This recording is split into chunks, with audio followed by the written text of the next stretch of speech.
एक नवरात्रे में जो पंचमी तिथि होती है, नवरात्रे की जो पंचमी तिथि है, उस पंचमी तिथि के दिन अशोक सुंदरी का जो स्थान होता है उसको समझिएगा थोड़ा सा। जैसे ये शिवलिंग है और ये जलाधारी है भगवान शंकर की। ये शिवलिंग, ये जलाधारी, और जलाधारी में जो जल बहता है उसमें बीच में जो मोटी सी लाइन रहती है वो अशोक सुंदरी होती है। जैसे कई बेटे हैं, बेटियां हैं, कोई व्यक्ति व्यापार चालू कर रहा है, कोई व्यक्ति अपना नया भवन निर्माण कर रहा है, नए भवन में जा रहा है, या कुछ अच्छी दुकान खोलना चाह रहा है, कोई अपने लक्ष्य पर पहुंचना चाहता है और पहुंच नहीं पा रहा। माँ आद्यशक्ति की पूजन की जो पंचमी तिथि होती है, इस पंचमी तिथि पर अशोक सुंदरी वाली जगह पर, जो अशोक सुंदरी का स्थान है, वहाँ पर लाल पुष्प एक समर्पित करें।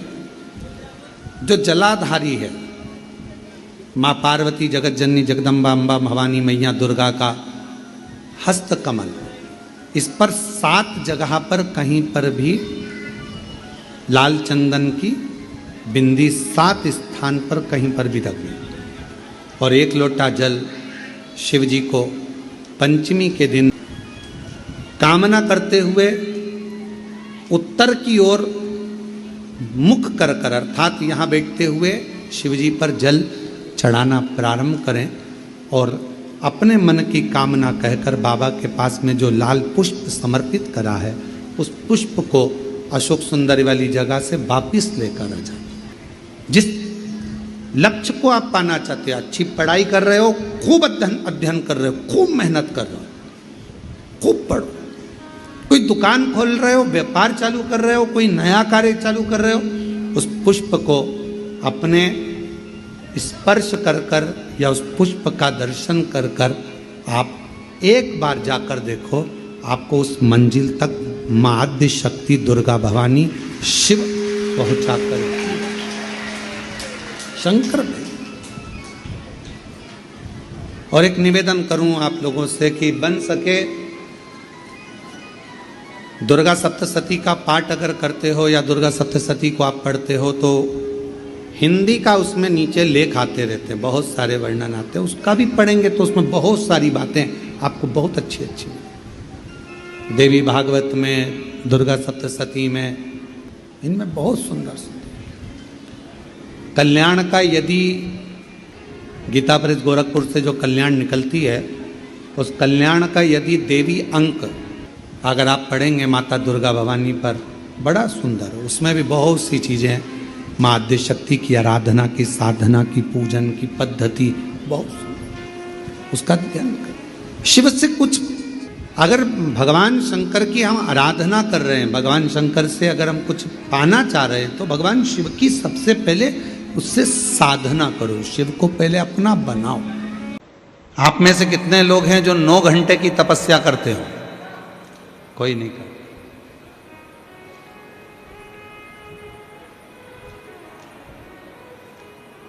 आप में से कितने लोग हैं जो कम से कम 4 घंटे की तपस्या करते हो? कोई नहीं करता। क्यों? क्योंकि कलयुग में तपस्या कम हो गई, समस्या ज्यादा हो गई। कलयुग में तपस्या कम हुई है और समस्या ज्यादा हुई है।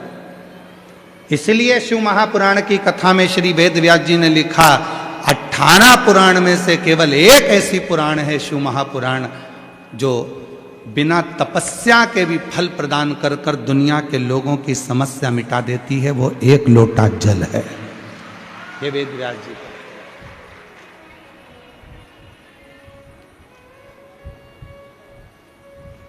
14 घंटे की तपस्या, 12 घंटे की तपस्या, 6 घंटे की तपस्या, 3 घंटे की तपस्या, 2 घंटे की तपस्या, 1 घंटे की तपस्या। कली काल में तपस्या कम हो गई है और समस्या बढ़ती चली गई है। हर व्यक्ति के जीवन में समस्या पड़ी हुई है।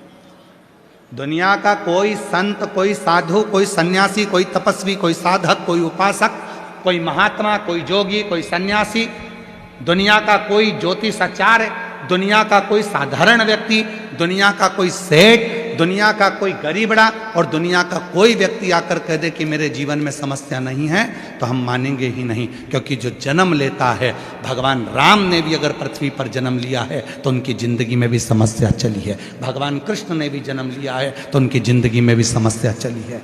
स्वयं भारत की भूमि के जितने बड़े बड़े संत, प्रहलाद, ध्रुव, मीरा, कर्मा, नरसिंह मेहता, नानी भाई, जितने जितने भारत की भूमि के संत हुए, उनकी भी जिंदगी में समस्या चली, उनके भी जीवन में समस्या चलती रही।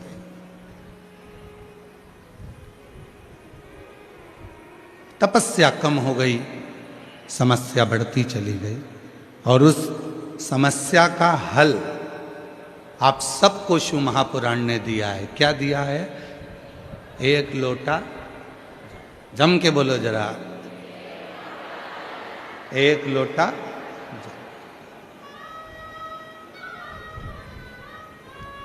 14 घंटा तपस्या नहीं कर सकते, 12 घंटा तपस्या नहीं कर सकते, 10 घंटा तपस्या नहीं कर सकते, 5 घंटे तपस्या नहीं कर सकते, 1 घंटे तपस्या नहीं कर सकते। मत करो, 1 मिनट निकालो, अपने घर में से 1 लोटा जल भरो और अपने पास का जो मंदिर हो, अपने आसपास में जो भी शिव का मंदिर हो, वहाँ जाकर चढ़ाना प्रारंभ करो।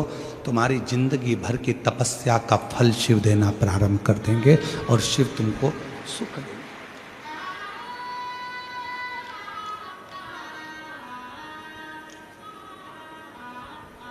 और देख लिया संसार हमने, देख लिया सब मतलब के यार हमने, देख लिया झूठे नाते, झूठे रिश्ते, झूठे नाते, झूठे रिश्ते, अरे झूठा है संसार हमने देख लिया सब मतलब के यार हमने देख लिया, देख लिया संसार हमने देख लिया।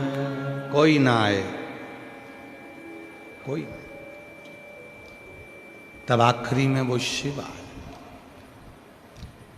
शंकर।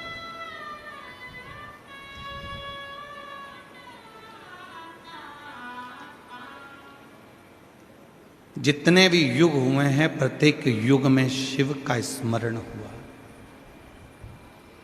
और हर युग में शिव को नीचे दबाने का प्रयास किया गया।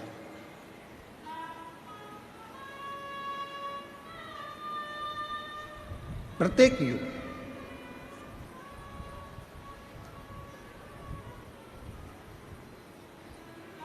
पशुपति व्रत, अच्छा देखिए, श्रीमद् भागवत को उठाकर देखिए, रामचरितमानस को उठाकर देखिए, आपको वर्णन मिलेगा। राम जी महाराज ने पाशुपत्य अस्त्र को अपने पास में रखा।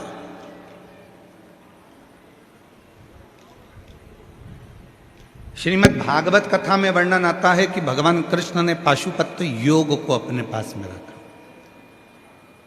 और जब पाशुपत्य योग भगवान कृष्ण को मिल गया तो उन्होंने पाशुपत्य अस्त्र भी अपने पास में रखा।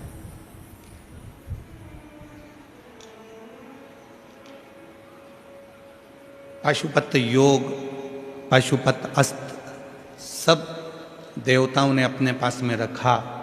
वेदव्यास जी शिव महापुराण में लिखते हैं, वेदव्यास जी विद्येश्वर संहिता में लिखते हैं कि संसार के लोगों ने भगवान शिव से निवेदन करा कि भोले बाबा, राम जी ने आपका पशुपत अस्त्र प्राप्त कर लिया, भगवान कृष्ण ने पशुपत अस्त्र प्राप्त कर लिया, पाशुपत्य योग प्राप्त कर लिया, पर ये संसार के लोगों का कल्याण, कलयुग में जो जन्म लेंगे इनका उद्धार कैसे होगा।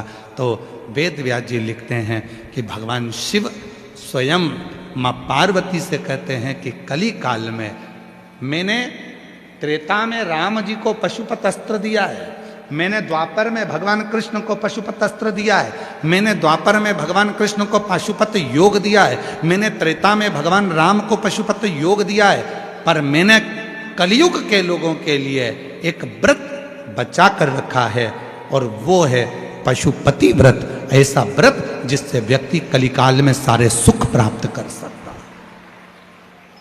पशुपत व्रत, पशुपत व्रत वो व्रत है जिससे संसार का मनुष्य जो चाहे वो प्राप्त कर सके, जो चाहे।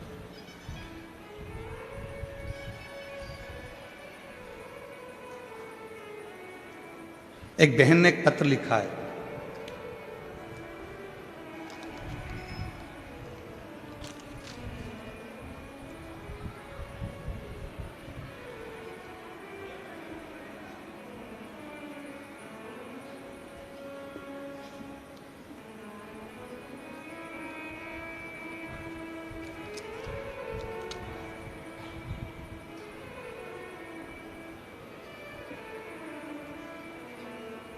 जिला रेवाड़ी से है।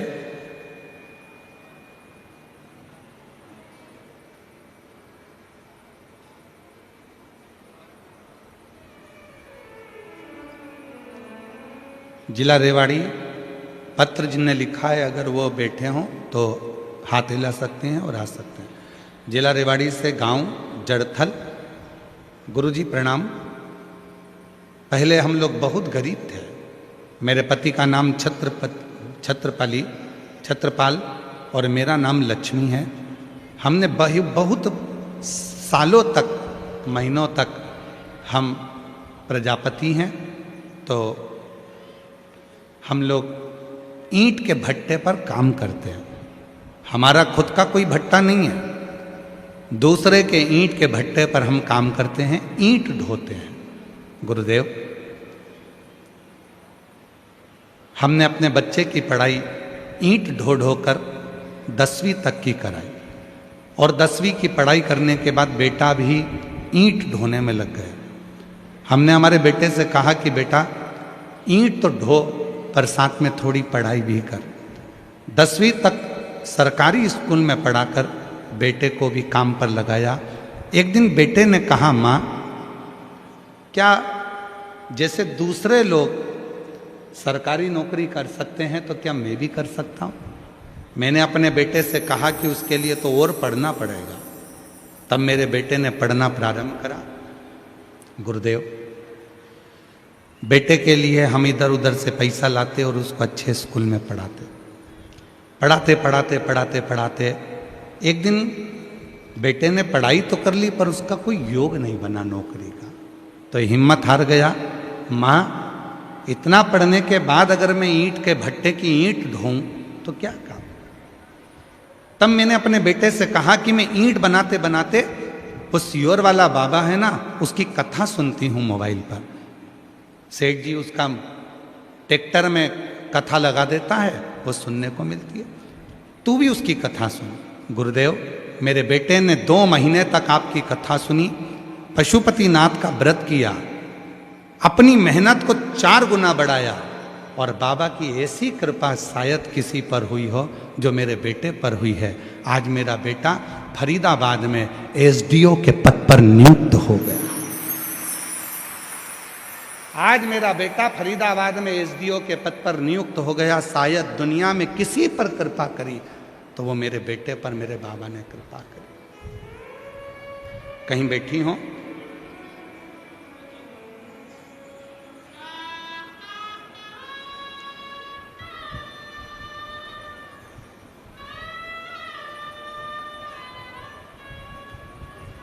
गुरुजी और मेरे बाबा को मैं क्या धन्यवाद दूं? जरा पत्र को पढ़िएगा। इस पत्र की जरा ऊपर वाली लाइन का आप स्मरण करिएगा। मेरे बाबा ने केवल 1 नौकरी नहीं, पत्र को पढ़िए जरा। मेरे बाबा ने 3-3 नौकरी मेरे बेटे को दी है। 3-3 नौकरी दी, कोई 1 नौकरी नहीं छोड़ी। वेद व्यास जी लिखते हैं अपनी शिव पुराण के अंतर्गत, वेद व्यास जी वर्णन करते हैं शिव महापुराण के अंतर्गत। शिव महापुराण में वेद व्यास जी लिखते हैं, मैंने राम जी महाराज को पशुपत अस्त्र दिया है त्रेता में, मैंने राम जी को पशुपत योग दिया है त्रेता में, मैंने द्वापर में भगवान कृष्ण को पशुपत अस्त्र दिया है, पशुपत योग दिया है। तब कली काल के लोगों के लिए, कलयुग के रहने वाले मनुष्यों के लिए, इनकी कार्य सिद्धि के लिए आपने क्या दिया है? तो वेद व्यास जी लिखते हैं कि शिव जी कहते हैं, पार्वती मैंने कली काल के मनुष्य के लिए पाशुपत व्रत दिया है। इस व्रत को जो नियम से धारण करता है, शिव कहते हैं कलयुग में उसके मनवांछित फल की प्राप्ति होना प्रारंभ हो।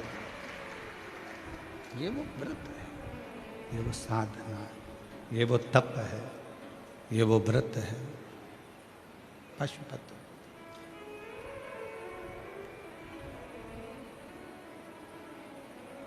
और मैंने तेरे ही भरोसे बाबा, तेरे ही भरोसे हवा बिच उड़ती जावांगी बाबा, डोर हटो छड़ी नामे कटी जावांगी भोले, मैं तेरी भगत शंभु, मैं तेरी भगत। शिव ने दिया है, अब संसार के लोग उसको धारण करें ना करें। शिव तत्व कहता है, शिव महापुराण की कथा कहती है, भगवान शंकर का चरित्र कहता है, शिव महापुराण की कथा कहती है। शिव तत्व कहता है कि इस संसार सागर में, इस भव सागर में शिव की साधना, शिव का तप, शिव की भक्ति बार बार जन्म और मरण के प्रपंच से दूर कर देती।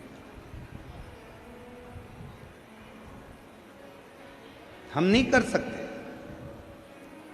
हो सकता है जयपुर के लोग 14 घंटे, 15 घंटे, 10 घंटे की तपस्या करते हों, पर सियोर वाला महाराज तो 10 घंटे की जाने दो, 3 घंटे की तपस्या भी नहीं करता। हम अपनी कह रहे हैं।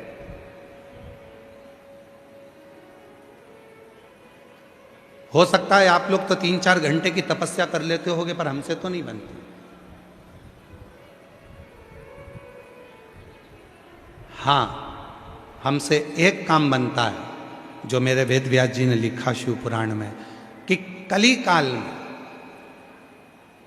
इस कलयुग में तपस्या कम हुई है, समस्या बड़ी है, और समस्या का हल करने के लिए वेद व्यास जी ने 1 लोटा जल और श्री शिवाय नमस्तुभ्यम का मंत्र दिया है, जिसको हम जपते हैं, भजते हैं और शिव को चढ़ाते हैं।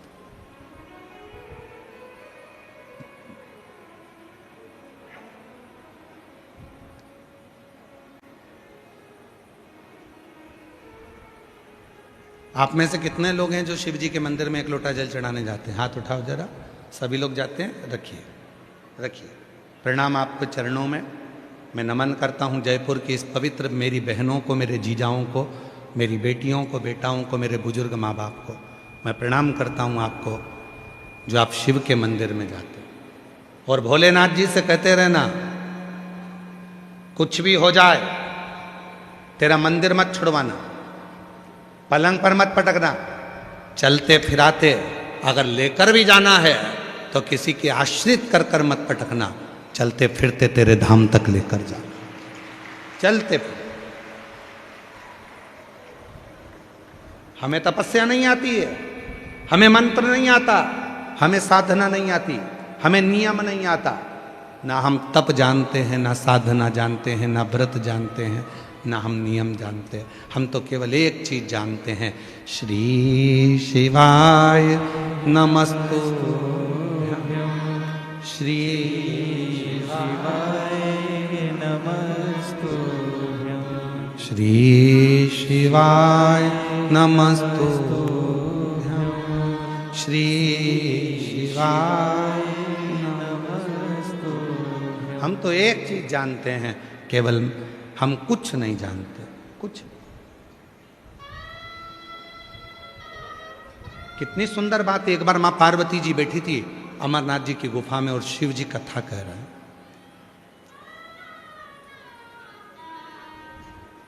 कथा पूरी हुई, मां जगत जननी नंदी पर बैठकर वापिस आई। और नंदी पर बैठकर जब मां आद्य शक्ति जगत जननी जगदम्बा दुर्गा भवानी जब वापिस आई तो नंदी पर मां पार्वती जी ने अमरनाथ की गुफा में तो प्रश्न किए, उसका उत्तर तो मिला, पर अमरनाथ की गुफा के साथ में पार्वती जी ने जब अमरनाथ की गुफा से वापिस आ रही थी तो नंदी के ऊपर बैठकर फिर प्रश्न किया,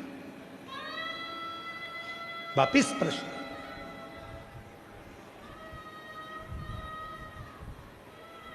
और पार्वती जी ने कौन सा प्रश्न किया? पार्वती जी बोली, संसार के कई लोग हो सकता है कि विद्या अध्ययन नहीं करे हो, संसार के बहुत सारे लोग ऐसे हैं, हो सकता है किसी गुरु की शरणागति ना गए हो, संसार के कई लोग ऐसे हैं जिन्होंने किसी विद्यालय में पढ़ाई ना करी हो, संसार के कई लोग ऐसे हैं जिन्होंने कहीं किसी गुरु की शरणागति ग्रहण ना करी हो, किसी के उनको संस्कृत बोलना नहीं आती, उनको मंत्र बोलना नहीं आते, उनको साधना करना नहीं आती।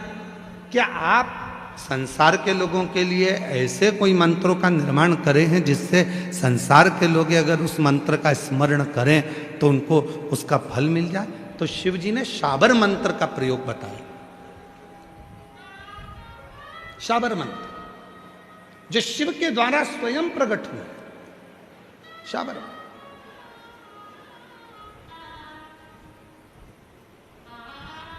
और शाबर मंत्र किसको कहते हैं? शाबर मंत्र कहते किसको है? किसको कहा गया शाबर मंत्र? कई लोग कहते हैं सीवर वाले महाराज जी तो वही की वही भजन गुनगुना देते हैं, वही की वही लाइनें गुनगुनाते रहते हैं। इनकी जितनी कथा सुनो सारी कथा में एक जैसी लाइन मिलेगी, मंत्र बस वो एक एक लाइन गुनगुनाते रहते हैं। क्या है? शिव महापुराण में स्वयं भगवान शंकर पार्वती से कहते हैं दुनिया के लोगों को मंत्र याद नहीं रहेगा, तपस्या याद नहीं रहेगी, तो मैं अपनी इस अंग से शाबर मंत्र को प्रकट करता हूँ। शाबर मंत्र कहते किसको हैं? तो शिव पुराण में वर्णन किया गया। शाबर मंत्र वो मंत्र हैं जिसको आप दिल से हृदय से शिव जी के पास बैठकर कुछ भी गुनगुनाओगे वो शिव उसे मंत्र के रूप में स्वीकार कर कर तुम्हारा कल्याण कर देंगे।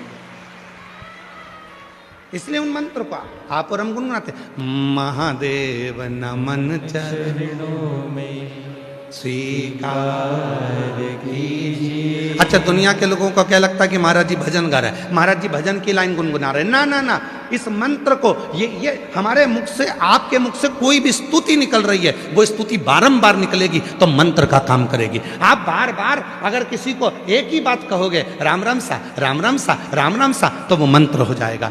जय श्री कृष्णा सा मंत्र हो जाएगा। श्री शिवाय नमस्तुभ्यम श्री शिवाय नमस्तुभ्यम मंत्र हो जाएगा। जब एक ही लाइन को तुम बार बार गुनगुनाइए तो वो मंत्र, वो केवल भजन की लाइन नहीं होगी, वो शंकर का शाबर मंत्र बन जाता है। महादेव नमन चरणों में। इसलिए आप लोगों से भी कहते हैं, आप भी बोलिए, स्वीकार कीजिए सबका किया है मेरा भी उद्धार कीजिए, उद्धार कीजिए। तो कहा, फिर वर्णन आया, पार्वती जी ने शिव जी से कहा सारे मंत्र पुराणों में लिखे होंगे, सारे मंत्र पुराणों में मिलेंगे, क्या शाबर मंत्र कहीं लिखा हुआ मिलेगा? तो शंकर भगवान ने कहा नहीं पार्वती, शाबर मंत्र वो मंत्र होता है मेरा बिना पढ़ा लिखा भक्त, जिसको ना मंत्र आए, ना तपस्या आए, ना साधना आए, ना व्रत आए, वो भक्त जब मेरे मंदिर में आकर मुझसे कुछ भी बोलता है, मैं उसको स्वीकार कर कर मंत्र समझकर उसकी झोली भरना प्रारंभ कर देता हूँ। उसकी जो जैसी भावना लाया वो वैसा ही फल पाया, नहीं खाली उसे लौटाया वो मन ही मन शाबर मंत्र क्या? तुम्हारे मन से जो बात शिव महापुराण की कथा में, भगवान शंकर के मंदिर में, शिव जी के साक्षी में, गुरु के साक्षी में जो निकल रहा है वो शाबर मंत्र ही है। और उस मंत्र का प्रभाव कितना होता है कि दुनिया के लोगों का काम शिव पुराण की कथा में पहुंचते हैं, 7 दिन की कथा बैठकर सुनते हैं, बाबा से प्रार्थना करते हैं और दुनिया के लोग कहते हैं हमारा यह काम हो गया, 3 महीने में बाबा ने हमारी सुन ली। क्यों सुन ली? क्योंकि आप सब इस कथा में बैठकर शाबर मंत्र को गुनगुनाते हो, शिव के उस मंत्र का स्मरण करते हो, दिल से प्रार्थना करते हो, और जब जो प्रार्थना करी जाती है वही मंत्र हो जाता है और उस मंत्र को शिव स्वीकार कर लेता है। शिव स्वीकार। एक पत्र है, अच्छा है।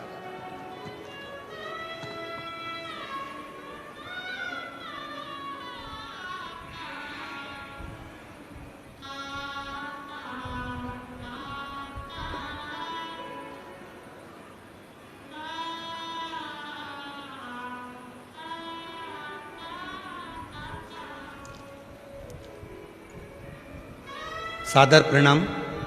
मैं सरोज देवी, जिला चुरू, राजस्थान की रहने वाली हूँ। कहीं बैठी हो सरोज देवी, जिला चुरू, राजस्थान से आई हैं? अगर कहीं बैठी हो तो हाथ हिला सकती हैं, और अगर कहीं बैठी हो, किसी भी पंडाल में बैठी हो तो व्यासपीठ के पास आकर बेलपत्र ले सकती हैं। मैं सरोज देवी, जिला चुरू, राजस्थान की रहने वाली हूँ। आपकी कथा 4 पंडाल में सुनी। पहली बार पुष्कर में, दूसरी बार सीहोर में, तीसरी बार रतनगढ़ में, चौथी बार जयपुर में, पिछली बार सुनकर गई हूँ। गुरुदेव, केवल एक नियम था, मेरी बेटी पढ़ाई कर रही है और उसको नीट क्लियर करना है, उसका नीट क्लियर नहीं हो रहा था। बाबा से 5 पंडाल का नियम लिया था कि 5 पंडाल में कथा सुनूंगी और 5 पंडाल में तो मुझे विश्वास है कि मेरी बेटी का नीट क्लियर कराएगा। गुरुदेव, आपकी कथा बिल्कुल सत्य कहती है, जो पंडाल में बैठकर मांगो वो देता है। बाबा ने ऐसी कृपा करी, मेरी बेटी ने 12th क्लियर करा और नीट का एग्ज़ाम भी बाबा की कृपा से दिया। और आज मैं छाती ठोक कर कहूँ, मेरी बेटी को एक गवर्नमेंट कॉलेज नहीं, 2 गवर्नमेंट कॉलेज से लेटर आया। मेरी बेटी को 2 मेडिकल कॉलेज में सिलेक्शन मिला, 2 मेडिकल कॉलेज से पत्र आया, एक नहीं 2। गुरुदेव, आज मेरी बेटी बीकानेर के MBBS कर रही है, और मैं क्या वर्णन करूं गुरुदेव। शिव शिव है। आप कहते हो कि मेहनत को 4 गुना करो, मेरी बेटी ने वही करा। बेलपत्र पर शहद लगाकर बाबा को चढ़ाती और बाबा के मंदिर में सफाई करती। गुरुदेव, बाबा की कृपा का क्या गुणगान करूं, वो कभी झोली खाली नहीं रखता, भरता जरूर है, भरता। एक पत्र और है, बड़ा सुंदर है, देखिए।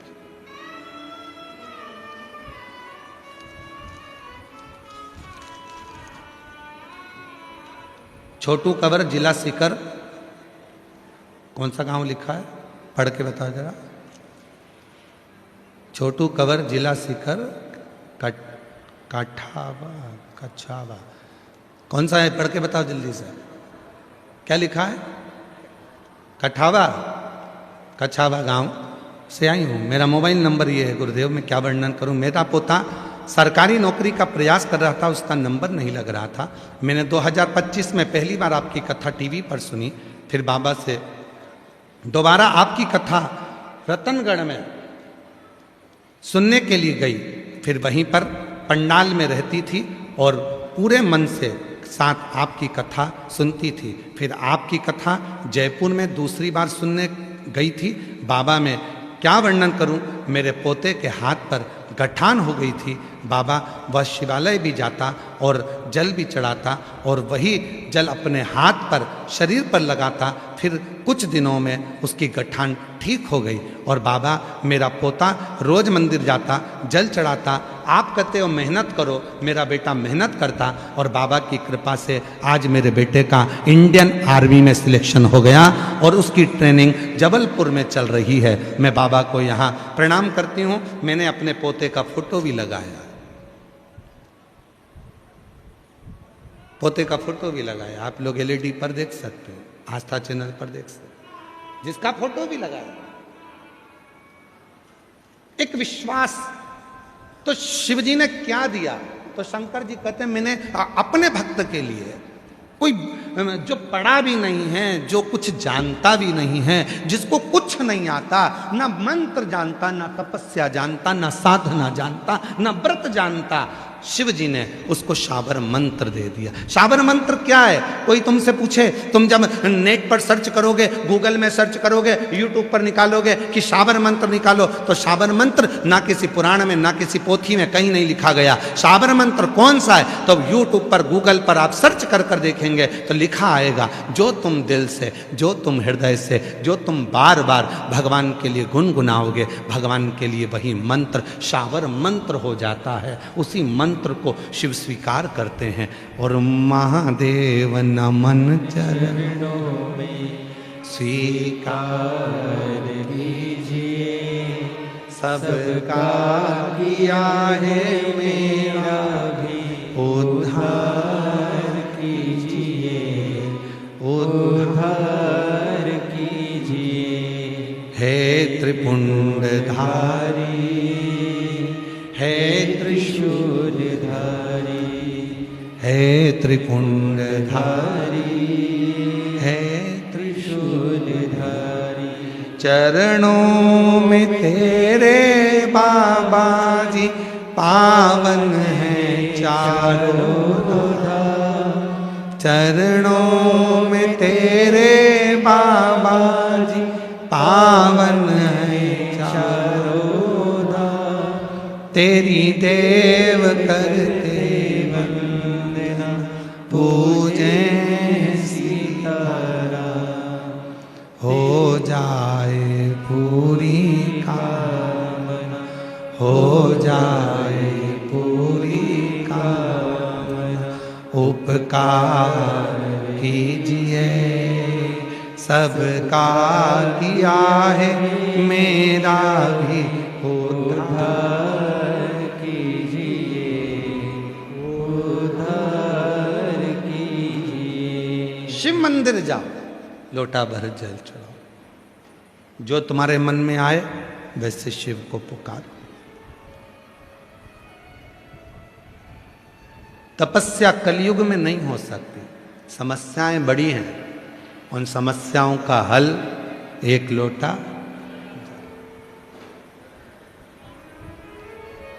बड़ी है समस्या।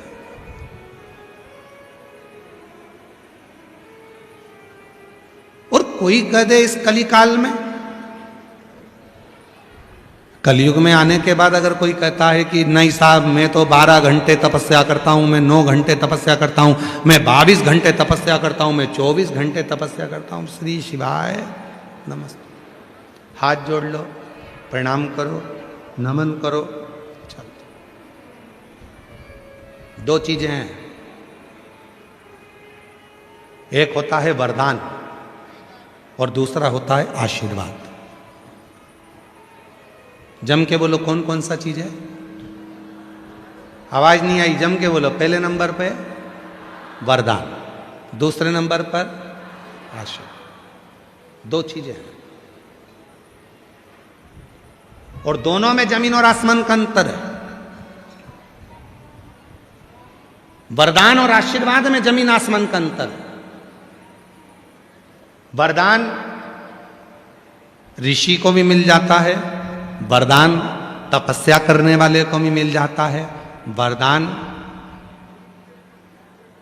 असुर को भी मिल जाता है, वरदान कोई बहुत राक्षस है उसको भी मिल जाता है, वरदान सुर को भी मिल जाता है, वरदान असुर को भी मिल जाता है, वरदान पशु को भी मिल जाता है, वरदान पक्षी को भी मिल जाता है, और वरदान कोई दुष्ट है, पापी है, उसको भी मिल जाता है। वो बहुत तपस्या करेगा, वरदान मिल गया। तप करा ब्रह्मा जी का, वर मिल गया।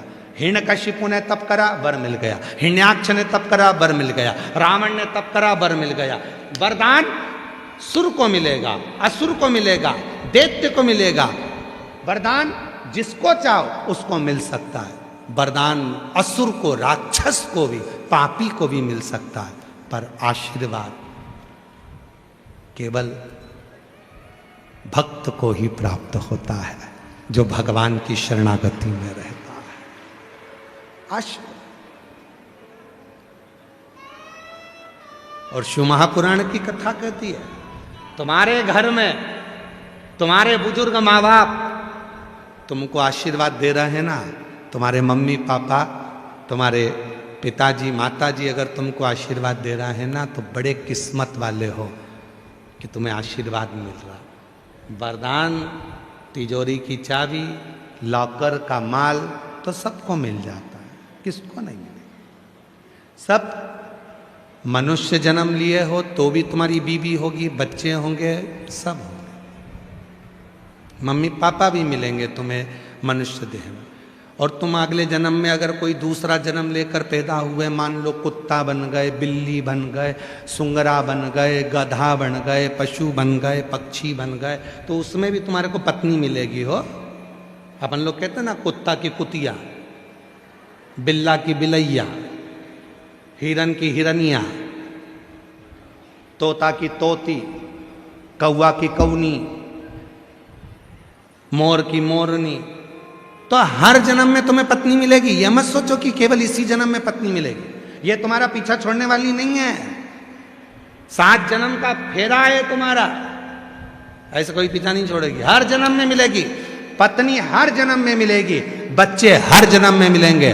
तुम जिस जन्म में पैदा होगे, तुम माथे की जूं भी बन जाओगे तो वो लीख बनकर पैदा होगी। ऐसे हर जन्म में पत्नी मिलेगी, बच्चे मिलेंगे। खटमल बने तो भी बच्चे मिलेंगे, पत्नी भी मिलेगी। मच्छर बने तो भी पत्नी मिलेगी और बच्चे भी होंगे। हर जन्म में पत्नी और बच्चे सब मिलेंगे, पर हर जन्म में शिव पुराण की कथा नहीं मिलेगी। शंकर को एक लोटा जल चढ़ाने का मौका नहीं मिलेगा। हर जन्म में तुम शंकर के मंदिर नहीं जा सकोगे। हर जन्म में तुम शिव को एक लोटा जल नहीं चढ़ा सकोगे। हर जन्म में तुम पूरे चीटे बनकर शंकर पे चढ़ जाओगे, पर जल नहीं चढ़ा पाओगे। इसलिए ये मानव की जो देह मिली है, इस देह का सदुपयोग करो, इस देह का सदुपयोग।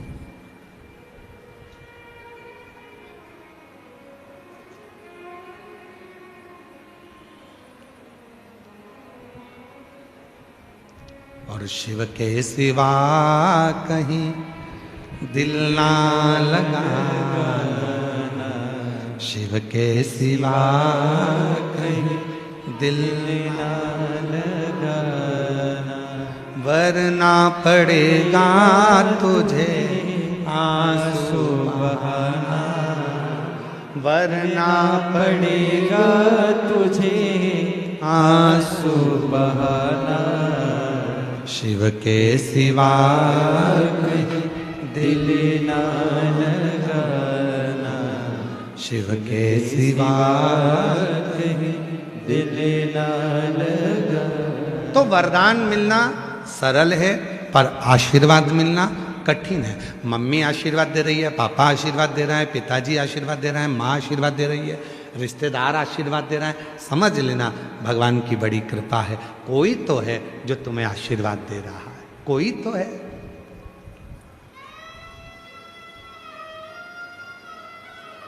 सास से खूब लड़ो, खूब लड़ो, ननन से खूब लड़ो, पर पांव पड़ना बंद मत करो। सास से खूब लड़ो, पर पांव पड़ना बंद मत करो। खूब लड़ लो, जितनी तुम्हारी कैपेसिटी है, जूड़ा बांध बांध के लड़ो, अच्छी जोरदार लड़ो, दमदारी से लड़ो, पर प्रणाम करना बंद मत करना, पांव पड़ना बंद मत करना। वो लड़ ले, झगड़ ले, तुम्हें रोटी नहीं दे, अलग कर दे, दूसरे मकान में भेज दे, तो भी सिर पे पल्लू मल्लू लेके तुरंत पहुंच जा। और 30 त्योहार पे जाके डोकरी के बुढ़िया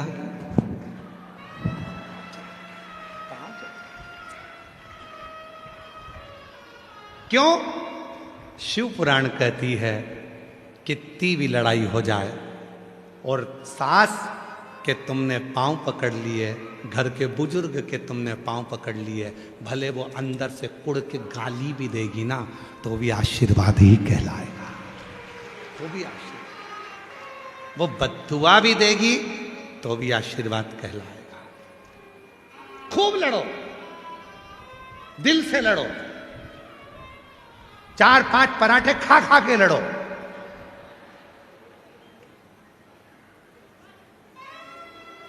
ब्यूटी पार्लर से तैयार होके लड़ो, खूब लड़ो, पर पांव पड़ना बंद मत करो। चरण जरूर पकड़ो, प्रणाम जरूर करो, नमन जरूर करो। कहा गुरुजी हमारे मन में बहुत मन मोटाव हो गया, आपस में झगड़ा हो गया, लड़ाई हो गई, वो हमारा मुंह नहीं देखती, हम उसका मुंह नहीं देखते। क्या हुआ?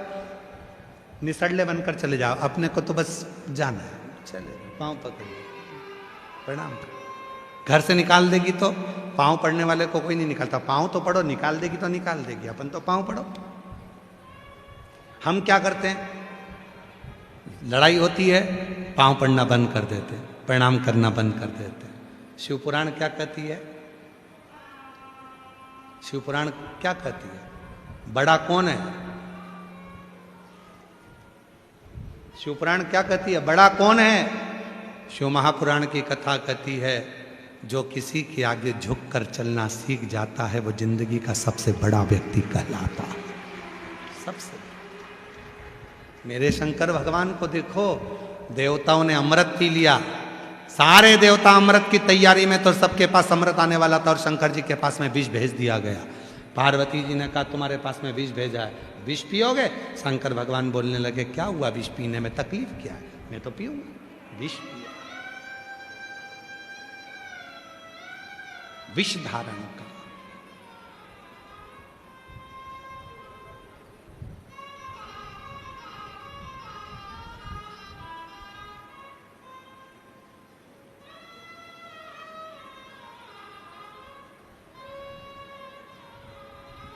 तो कहे कुछ भी। शिव महापुराण की कथा कहती है आशीर्वाद लेने में पीछे मत हटना। एक गलती हो गई थी ब्रह्मदेव से। ब्रह्मा जी ने कह दिया था ये पूरी सृष्टि का निर्माण मैंने किया है और सृष्टि का निर्माता भी मैं हूं, रचने वाला भी मैं हूं, संहार करता भी मैं हूं, सब कुछ मैंने किया, सब कुछ। भगवान विष्णु के मुख से निकल गया था, ब्रह्मा जी तुम कहते हो कि सृष्टि तुमने बनाई है, निर्माण करता तुम हो, संहार करता तुम हो, बनाने वाले तुम हो। तब भगवान नारायण ने कह दिया कि सृष्टि का निर्माण करता भी शिव है, चलाने वाला भी शिव है और संहार करने वाला भी शिव। प्रभु आपकी कृपा से सब काम हो रहा है, भोले आपकी कृपा से सब काम हो रहा है। करते हो भोले बाबा मेरा नाम हो रहा है, करते हो भोले बाबा मेरा नाम हो रहा है, भोले आपकी कृपा से सब काम हो रहा है। सृष्टि रचने वाला भी शिव है, सृष्टि को चलाने वाला भी शिव है और सृष्टि का संहार करता भी शिव है। वो तो जवाबदारी थोड़ी भगवान नारायण को दे दी, जवाबदारी थोड़ी सी भगवान ब्रह्मा जी को दे दी, जवाबदारी थोड़ी सी इंद्र को दे दी, वरना सारा काम तो शिव का ही है।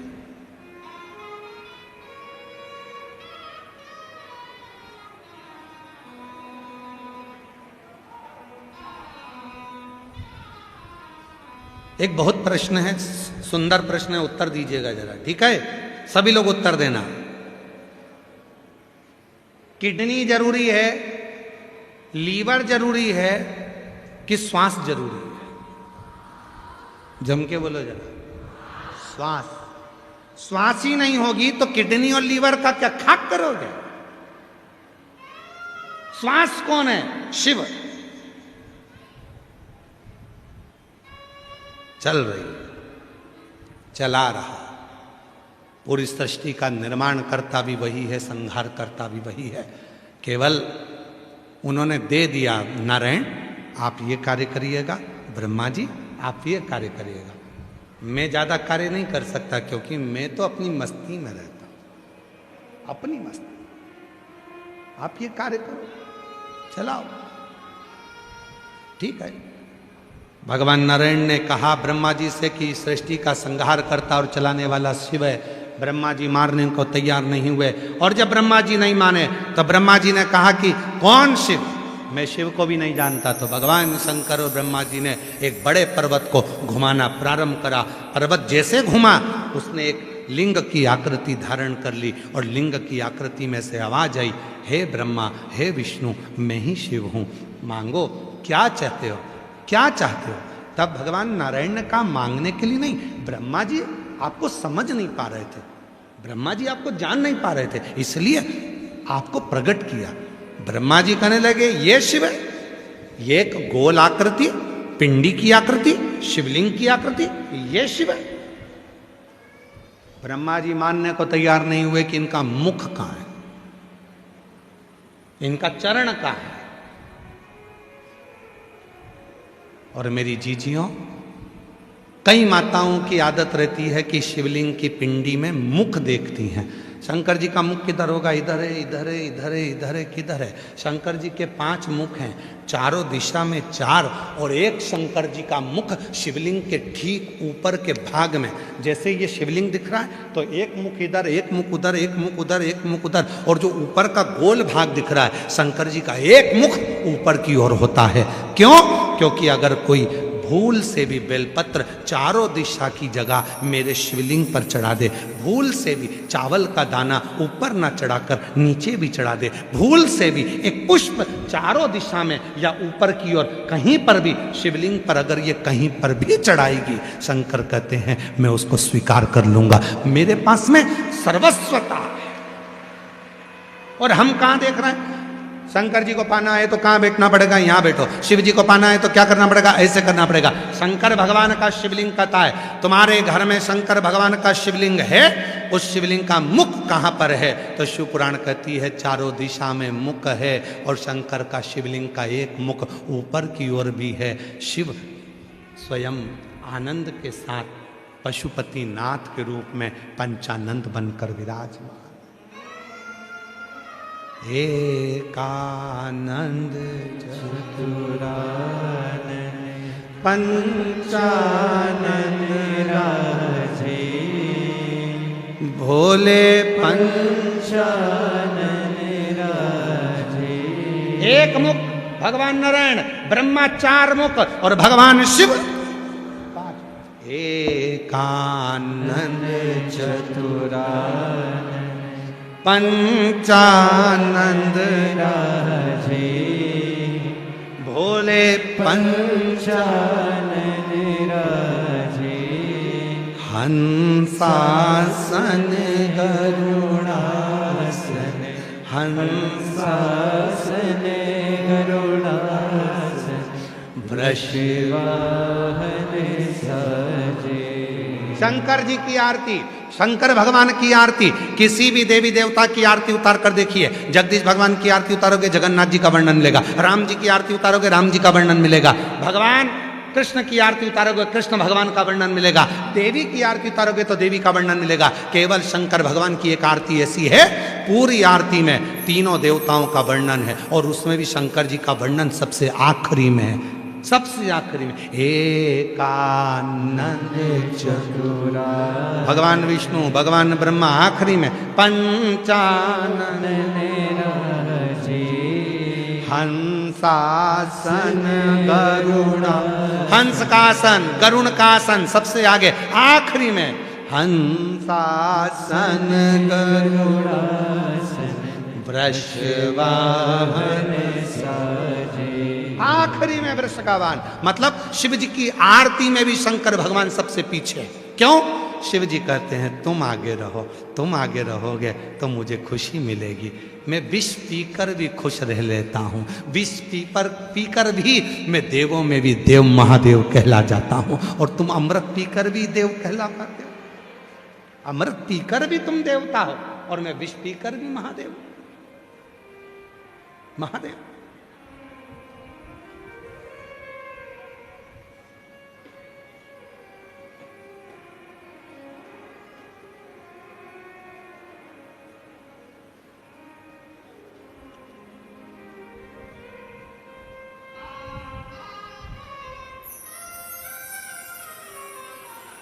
कल एक माता जी ने पत्र भेजा था,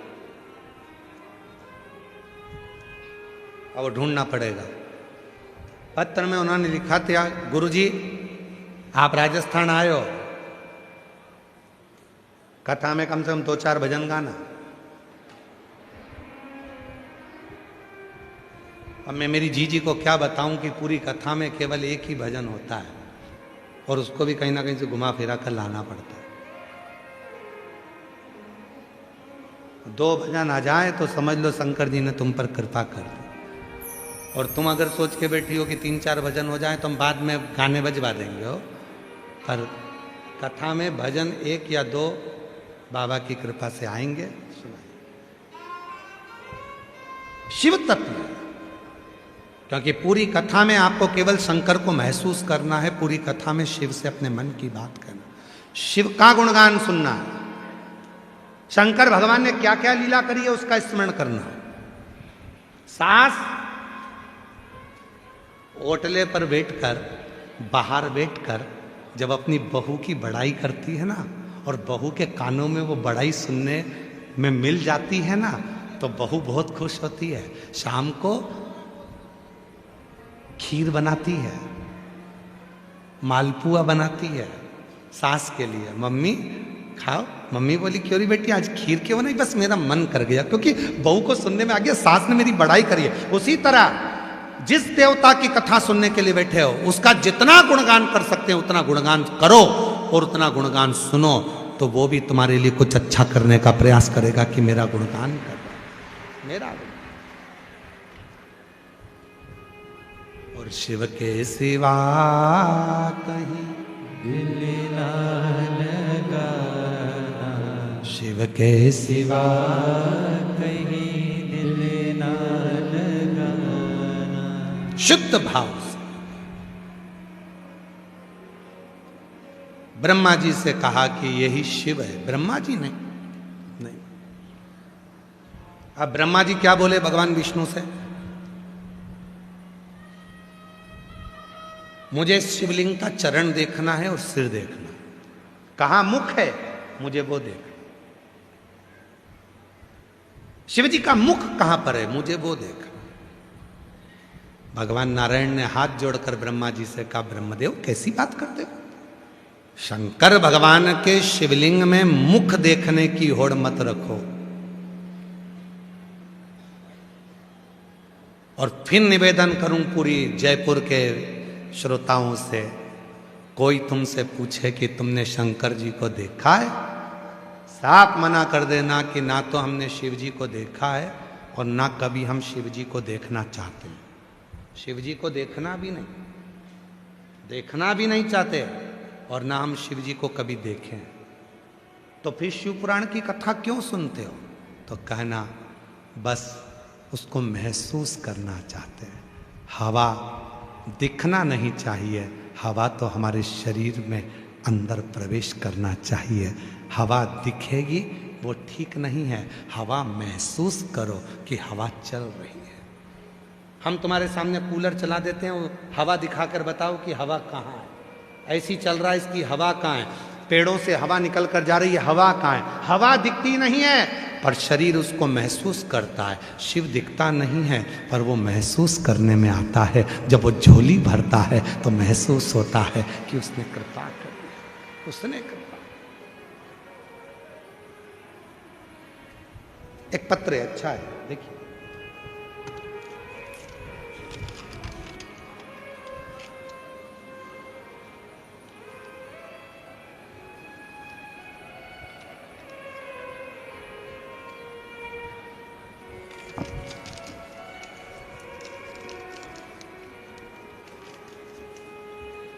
मैं सपना तिवारी, भरतपुर, तहसील भूसावर, गांव बारोली, राजस्थान की निवासी हूं। उम्र है मेरी 38 वर्ष, 38। कहीं बैठी हो तो हाथ हिला सकती हैं। अगर कहीं बैठी हो, भरतपुर से आई हैं, तहसील है भूसावर, गांव है बारोली। मैं सपना तिवारी। एक लोटे जल का मैं क्या वर्णन करूं गुरुदेव।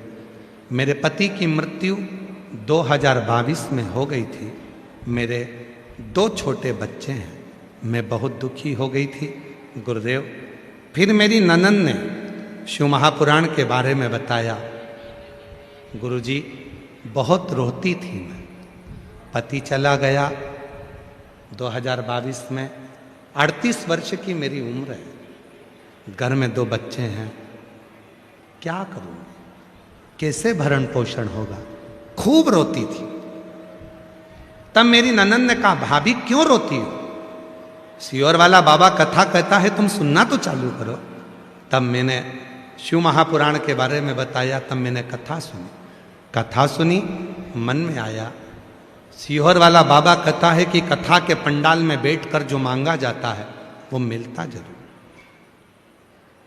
मैंने अपनी ननद से कहा, जीजी जयपुर में कथा हो रही है, विद्याधर नगर में कथा थी, क्या मैं कथा में चली जाऊं? दोनों बच्चों को लेकर, छोटे बच्चों को लेकर कथा में आकर बैठ गए। गुरुदेव, आपने कथा में कह दिया था कि हिम्मत कभी नहीं हारना चाहिए। जितना बन सके मेहनत करो, परिश्रम करो, कभी हिम्मत मत हारो। महादेव को अपना बाप समझो, पिता समझो। एक लोटा जल चढ़ाने जाओ तो अपने बाप से बात कर कर आओ। उस दिन जो हिम्मत मिली गुरुदेव, विद्याधर नगर में कथा सुनी। 20 साल हो गए थे पढ़ाई छोड़े हुए, और गुरुजी 20 साल के बाद आपके कहने पर 20 साल बाद पढ़ाई चालू करी और 10th की परीक्षा दी। और 10th की परीक्षा दी, उसके कुछ दिन बाद बाबा ने ऐसी कृपा कर दी, मुझे नहीं मालूम कि शिव कैसे कृपा करता है। और 10वीं की पढ़ाई के बाद ही मेरे बाबा ने मेरी सरकारी नौकरी लगवा दी। मैं बाबा को प्रणाम करता। क्या गुरुजी, 10th की पढ़ाई के बाद कोई सरकारी नौकरी में लग सकता है? पर मेरे शंकर ने बाप का फर्ज अदा करा। उसको मालूम था मेरी बेटी का पति नहीं है, छोटी सी उम्र में 2 बच्चों को पालेगी कैसे। और आज बाबा ने मुझे आशीर्वाद के रूप में सरकारी नौकरी दे दी। मैं बाबा को धन्यवाद देती हूँ। गुरुदेव, सरकारी नौकरी तो मेरे खाते में आ गई, पर कुछ समय निकला। और कुछ समय के बाद जैसे ही सरकारी नौकरी लगी, उसका 15 से 20 दिन लगा। और 20 दिन बाद मेरे को थोड़ा सा घबराहट सी हुई, शरीर में दर्द हुआ। डॉक्टर को दिखाने के लिए गई तो ब्रेस्ट में कैंसर की 3 गठाने बता दी। ब्रेस्ट में कैंसर की 3 गठाने बता दी गुरुदेव। उस दिन से मैंने आखिरी में एक ही निर्णय लिया कि अब प्राण तो जाएंगे, शरीर को कटवा कर पिटवा कर कहाँ से पैसा लाऊंगी और बच्चों का क्या होगा। तब विचार कर लिया, केवल रुद्राक्ष का जल पीऊंगी। और जो मिट्टी में पंडाल में से उठाकर ले गई थी अपनी झोली में, उसी मिट्टी को पूरे शरीर पर और ब्रेस्ट पर लगा लेती और रुद्राक्ष का जल लेना शुरू कर दिया। उसके बाद बाबा ने ऐसी कृपा कर दी, मेरी सारी की सारी गठाने खत्म हो गई और मेरी रिपोर्ट नॉर्मल आ गई। और मैं बाबा को धन्यवाद देने के लिए आज कथा के पंडाल में आई हूं। बाबा गुरुदेव, आपकी कथा कथा नहीं है, एक बाप और बेटी का संबंध है। यहाँ जो आता है अपने पापा से बात करने आता है, अपने बाबुल से बात।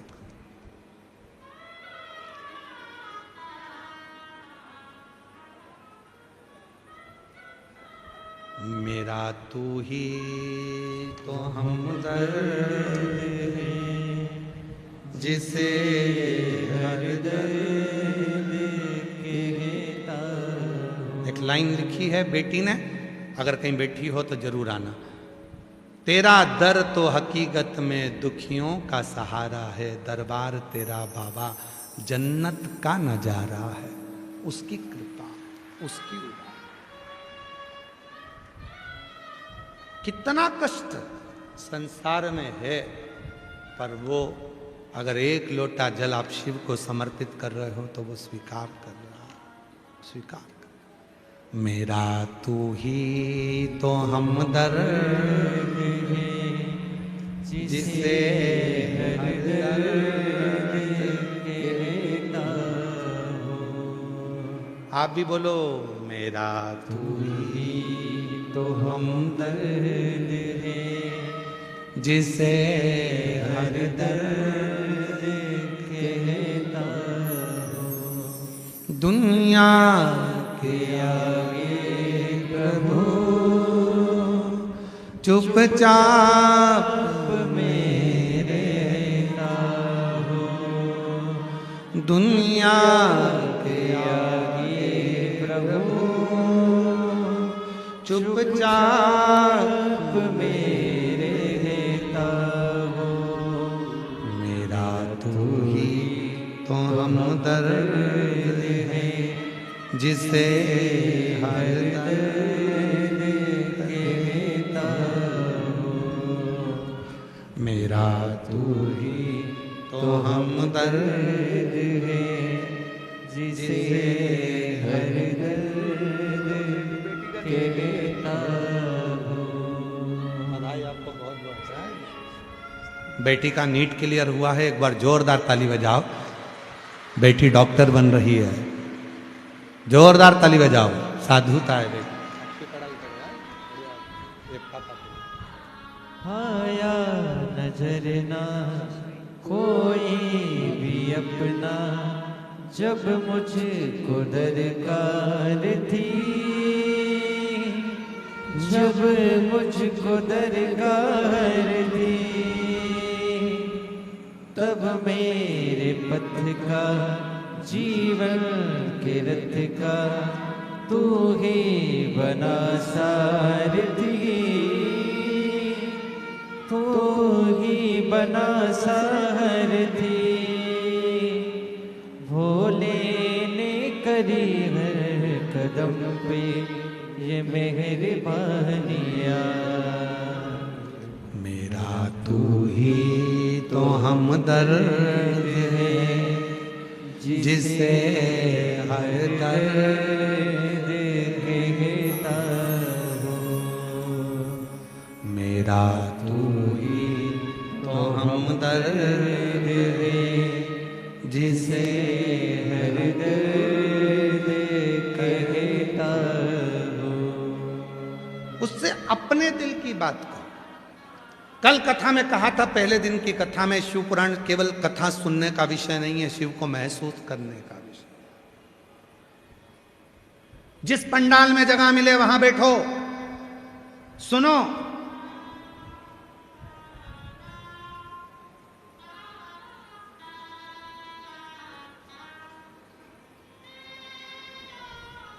जहां जगह मिले वहां बैठ जाओ, सुनो उसको, महसूस करो कि मैं मेरे बाप के पास बैठी हूं। जयपुर की भूमि पर मेरा पिता, मेरा कुबेरेश्वर महादेव, मेरा शिव, मेरा केदारेश्वर, मेरा तिलकेश्वर, मेरा भोला भंडारी आया है। मैं अपने बाबुल को अपना दुखड़ा कहूंगी। आज गणगौर के दिन मेरा पापा मेरी बात सुनने के लिए आया है। मेरे बाबुल से अपने मन की बात कहूं, सुनेगा, उसको कहो। और जयपुर की इस पवित्र धरा से निवेदन करूं मेरी जीजियों, जिंदगी में ऐसा कोई दुख नहीं है, जीवन में ऐसा कोई दुख नहीं है जिस दुख का हल नहीं है। और हल, प्रत्येक दुख का हल मेरे देव अधिदेव महादेव के चरणारविंद में है। प्रत्येक दुख,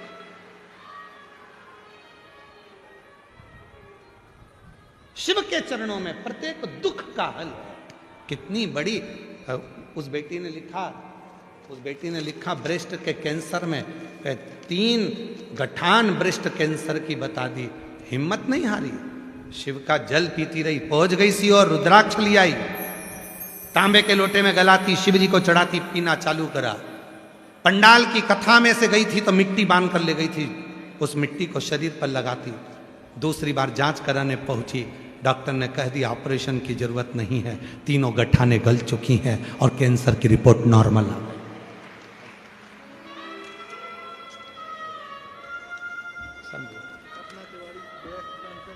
रोती नहीं, अब तो बाबा संभाल लिया था, तो क्या टेंशन कर, बिल्कुल ना रो बेटा, शिव है शंभू, आप भी ना रोइए, सब कोई ना रो, खुश हो, बाबा के पास आए हो ना, आंसू निकले,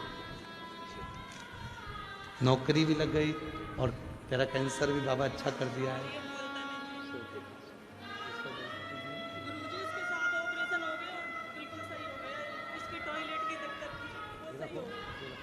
वो भी जब से कथा सुनने आए बिल्कुल सही हो गए, रिपोर्ट नॉर्मल आई है इसकी, सारी रिपोर्ट नॉर्मल। अच्छा, काय का ऑपरेशन था इसका? पेशाब भी नहीं। अच्छा, एक बच्चों को रोते नहीं, खुश होकर जाओ। मेरा तू ही हमदर्द है जिसे हर दर्द कहता हो। उसको प्रेम से बोलो, स्नेह से बोलो, वो स्वीकार करो, स्वीकार। ये जो बच्चा जा रहा है, 7 ऑपरेशन हो गए हैं इस बच्चे के, इसकी यूरिन की नली का 7 ऑपरेशन हो गया और डॉक्टर ने आखिरी में जवाब दे दिया था, तो इसको भी कथा के पंडाल में लेकर आया था और आज बच्चा खुद चल कर आया है, उसके लिए भी साधुता करिए। शिव तत्व है, ये केवल कथा नहीं है कि कथा के पंडाल में गए, श्रीमद् भागवत हो रही है आपने श्रवण कर लिया, राम कथा हो रही है आपने श्रवण कर लिया, विष्णु पुराण हो रही है, नर्मदा पुराण हो रही है, लिंग पुराण हो रही है, स्कंद पुराण हो रही है, सुन लिया।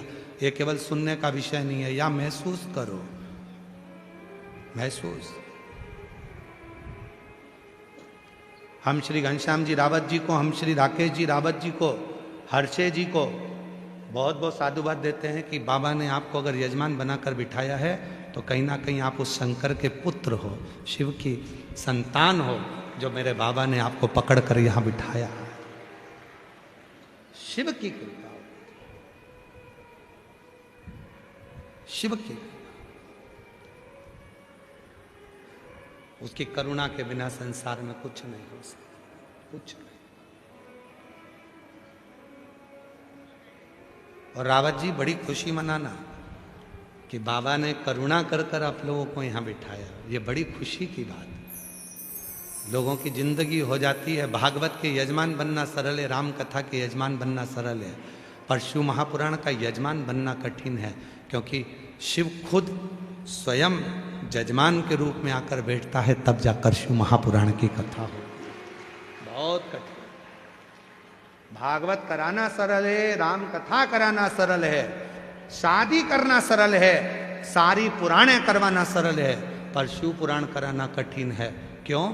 सारी व्यवस्थाओं को सुचारू रूप से करो तो भी बाबा रोज प्रतिदिन कोई ना कोई परीक्षा लेता रहता है। पूरे 7 दिन परीक्षा चलती है शिव पुराण की कथा में, सफल हो जाए ये शिव की कृपा होती है। कहाँ से लाखों भक्त आते हैं, कहाँ जाते हैं किसी को नहीं मालूम, कैसे भोजन करते हैं, कैसे पाते हैं, चले जाते हैं, किसी को नहीं मालूम।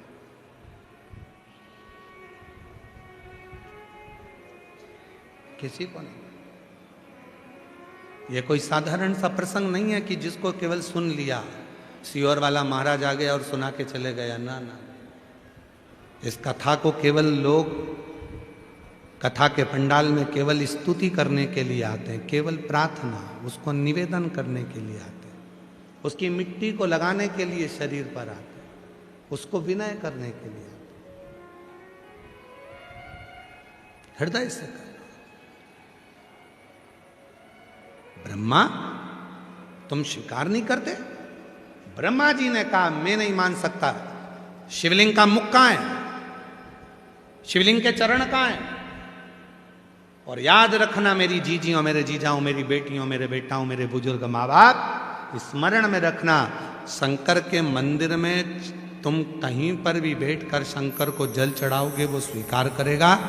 खड़े होकर भी अगर शिव जी के शिवलिंग पर जल चढ़ा रहे हो तो भी वो स्वीकार कर रहा, क्योंकि वो एकानंद चतुरानन पंचानंद राजे, भोले पंचानंद राजे, हंसासन गरुड़ासन, हंसासन गरुड़ासन, वृषवाहन साजे। ओम हर हर हर सब जगह पर उसका प्रत्येक प्रत्येक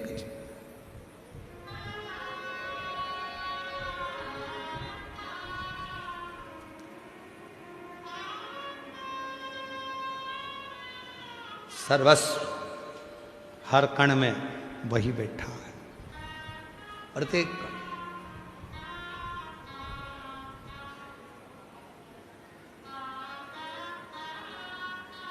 शिव कथा कह रहे, भगवान शंकर का चरित्र कह रहा है, शिव महापुराण की कथा वर्णन कर रही है। ब्रह्मा जी ने कहा कि ठीक है, मैं भगवान शंकर का शीश देखने के लिए जाता हूं। नारायण आप, भगवान विष्णु बोले मैं चरण ढूंढने के लिए जाता हूं। भगवान विष्णु को तो मालूम था चरण नहीं मिलना है, शिव के चरण मिलेंगे क्या? नहीं मिल सकते। अभी आपको कथा में कहा, कोई पूछे कि शंकर जी को देखा है? नहीं देखा। शंकर जी को देखना चाहोगे? नहीं देखना चाहते। हम तो उसको महसूस करना चाहते। ब्रह्मा जी ने गलती करी थी शंकर जी का मुख देखने की। क्या हाल हुए ब्रह्मा जी के, अभी ये कथा में बताया जाएगा। मुख देखना है ब्रह्मा जी को, और भगवान विष्णु कह रहे हैं देखने की जिद मत करो। शंकर भगवान को देखना जरूरी नहीं है, शंकर भगवान को महसूस करना जरूरी है। वो प्रत्येक रोम रोम में है। जब जल चढ़ाओ तो महसूस करो कि मैं अपने पापा से बात कर रही हूं, मैं अपने पिता से बोल रही हूं। एक पत्र अच्छा है।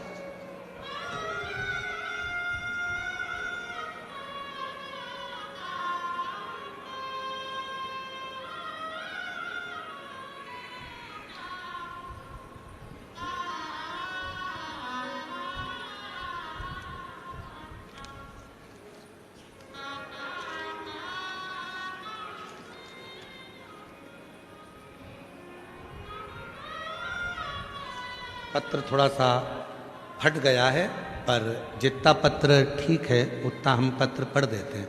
जो फटा है उसको छोड़ देंगे, ठीक है। तो पत्र में आधा नाम तो दिख रहा है, आधा नाम नहीं दिख रहा है, पर हम जितना नाम दिख रहा है उतना बोल दे रहे हैं। मेरा नाम कविता, मेरे पति का नाम रमेश कुमार सोनी है। गुरुजी, मैं हनुमानगढ़ जिला तहसील भादरा से आई हूँ। मेरा मोबाइल नंबर ये है। एक लोटा जल, पत्र आगे फिर फटा हुआ है कि कृपा का मैं क्या वर्णन करूं गुरुदेव। मेरे पति ने आर्मी से 2020 में रिटायरमेंट लिया, दूसरी सरकारी नौकरी की तैयारी कर रहे थे। बहुत प्रयास करने पर भी नौकरी नहीं लगी। तब हर बार निराश हो जाते थे। फिर एक दिन मोबाइल में आपकी कथा देखी, आपने बताया कि एक लोटा जल सारी समस्या का हल। फिर अगले दिन से ही हम पति पत्नी दोनों मंदिर जाना शुरू किया और एक लोटा जल बाबा को चढ़ाना। 2023 में हम दोनों कुबेरेश्वर धाम गए और भोले बाबा को प्रणाम किया, कंकर शंकर की पूजन की और एक कंकर शंकर घर ले आए। उसकी पूजन करना शुरू किया। हम दोनों ने पशुपतिनाथ का व्रत किया। 2025 में आपकी कथा जब जयपुर में हुई, हमने 7 दिन तक पंडाल में कथा सुनी। पति पत्नी हम दोनों पंडाल में पहुंच गए, भंडारे में सेवा देते, झूठे बर्तन मांज देते, झाड़ू लगा देते, ऐसी सेवा करते करते समय निकाला। 7 दिन सेवा करने के बाद जैसे ही बाबा को प्रणाम कर कर यहाँ से बोल कर गए और बाबा की कृपा से CISF में SI के पद पर मेरे पति की नियुक्ति हो गई। मैं बाबा को यहाँ प्रणाम करने के लिए आई हूँ। कहीं बैठी हो तो आ सकती हैं बाबा को प्रणाम करने और बेलपत्र लेने। शिव को पहचाने, शंकर को हृदय से बाबा को अपने मन का भाव कहिए। सभी लोग साथ में प्रार्थना करेंगे।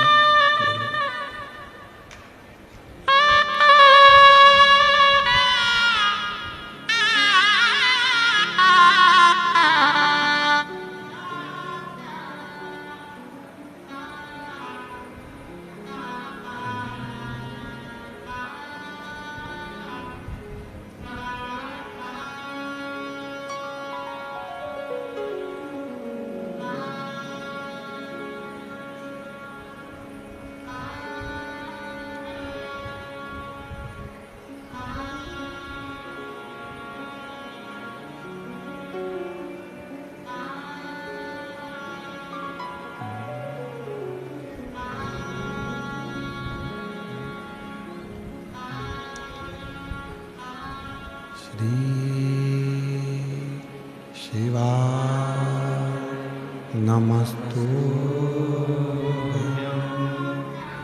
श्री शिवाय नमस्तु श्री शिवाय नमस्तु श्री शिवाय नमस्तु श्री शिवाय नमस्तु भोला सब दुख काटो ओ भोला सब दुख काटो शिव शंकर जपो तेरी माला भोले बाबा जपो तेरी माला सब दुख काटो ओ भोला सब दुख काटो वेश मंगल मंगलकारी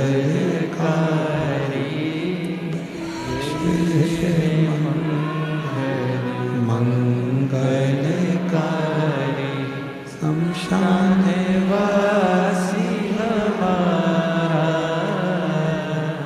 शमशान वासी हमारा ओ भोला सब दुख काटो ओ भोला सब दुख काटो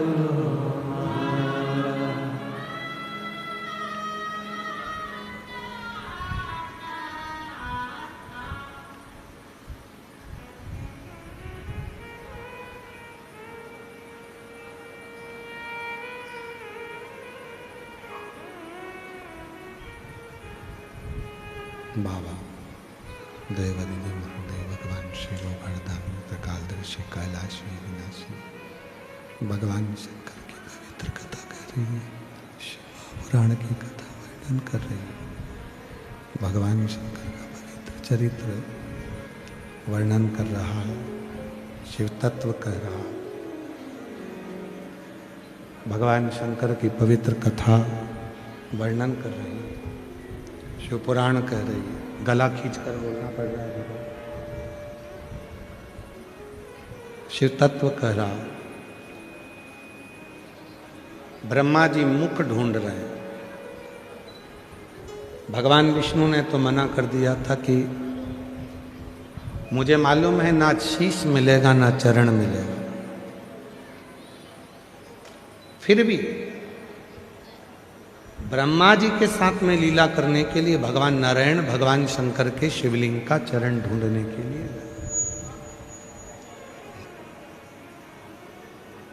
चरण ढूंढने के लिए पहुंचे। ब्रह्मा जी ऊपर जाते जाते जाते जाते एक गौ माता को देख लेते हैं। गाय से कहते हैं ब्रह्मा जी कि तुम मेरे साथ चलो। भगवान विष्णु के सामने कह देना कि ब्रह्मा जी को भगवान शंकर का शीश मिल गया। गौ माता बोली मैं काय को झूठ बोलूं। ब्रह्मा जी ने कहा कि जो पहली रोटी बनेगी मैं तुझे दिलवाऊंगा, इसलिए तू एक झूठ बोल दे।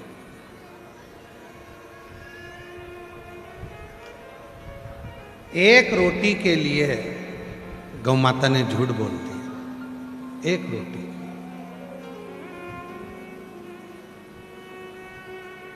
और गौ माता ने झूठ बोला, गाय को लेकर चल दिए। बीच में केतकी का पुष्प मिला।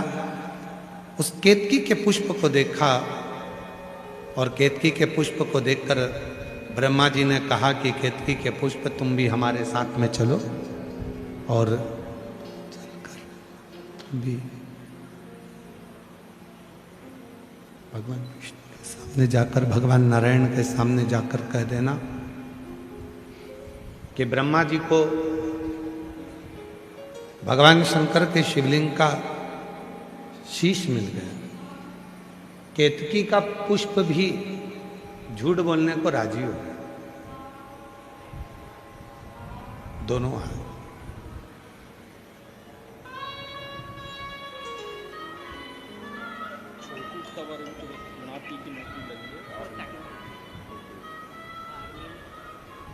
बधाई आपको।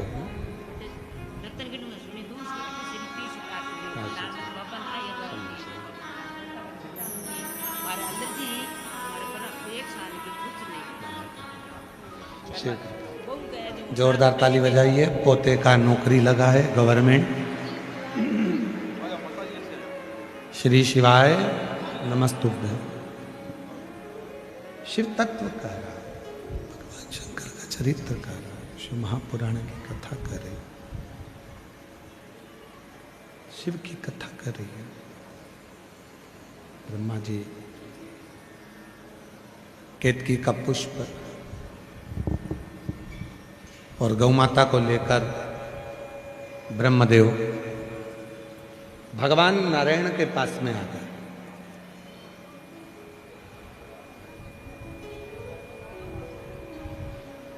शिव पुराण कहती है जैसे एक शमी के पत्र में रोग को मिटाने की सामर्थ्यता होती है, जैसे एक बेलपत्र में दुनिया का धन पाने की, वैभव पाने की सामर्थ्यता होती है, एक दुर्वा में क्लेश मिटाने की सामर्थ्यता होती है। एक दुर्वा और एक चावल के दाने में कैसी भी जमीन हो, कितना भी उसमें दोष हो, कितनी भी तकलीफ हो, उस जमीन का दुख, उस जमीन की तकलीफ, उस जमीन का वास्तु दोष, कैसा भी दोष हो, एक चावल का दाना उस दोष को समाप्त कर देता है। उसी तरह शिव जी के सामने अगर एक बार भी अगर मुख से सत्य निकल जाता है तो 1000 अश्वमेध यज्ञ का पुण्य फल प्राप्त हो जाता है। 1000 अश्वमेध यज्ञ का फल केवल एक बार मुख से निकले हुए सत्य से प्राप्त हो जाता है। एक बार सत्य बोलने से प्राप्त हो जाता है।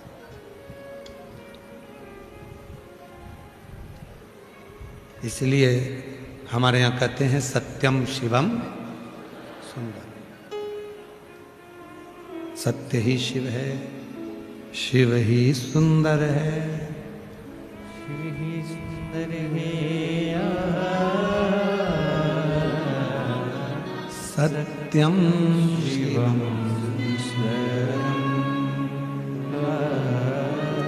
सत्यम शिवम सुंदरम। शिव को सत्य कहा गया, भगवान शंकर को सत्य कहा गया। सत्य के अनुसार शिव को सत्यता की परिभाषा में व्यक्त किया गया। शिव सत्य है। शिव महापुराण की कथा कर रही है, भगवान शंकर का चरित्र कर रहा, शिव तत्व कर रहा। शिवलिंग के सामने जैसे ही ब्रह्मा जी आए, भगवान विष्णु ने पूछा ब्रह्मा जी से, क्या तुम्हें शिवलिंग का सिर मिला?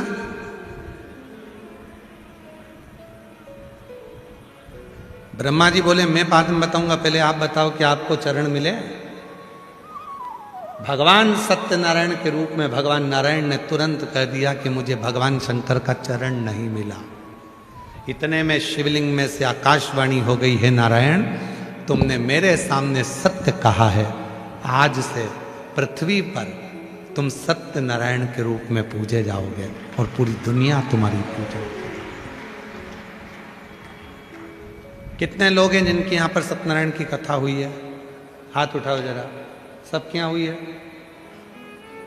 पूरी कथा को पढ़कर देखिए सत्यनारायण भगवान की। पूरी कथा में एक लाइन मिलेगी आपको, लक्कड़हारे ने इस तरह से पूजन करी, सत्यनारायण की कथा करवाई। ब्राह्मण देवता ने इस तरह से दरिद्र ब्राह्मण ने पूजन कराई। राजा ने सत्यनारायण की कथा सुनी, उसने सत्यनारायण की कथा करवाई। पूरी कथा में अगर किसी ब्राह्मण देवता से तुम पूछोगे कि इस पूरी सत्यनारायण की कथा में सत्यनारायण जी की कथा कौन सी थी, जिसको ब्राह्मण ने सुना था, जिसने लक्कड़हारे ने सुना था, जिसको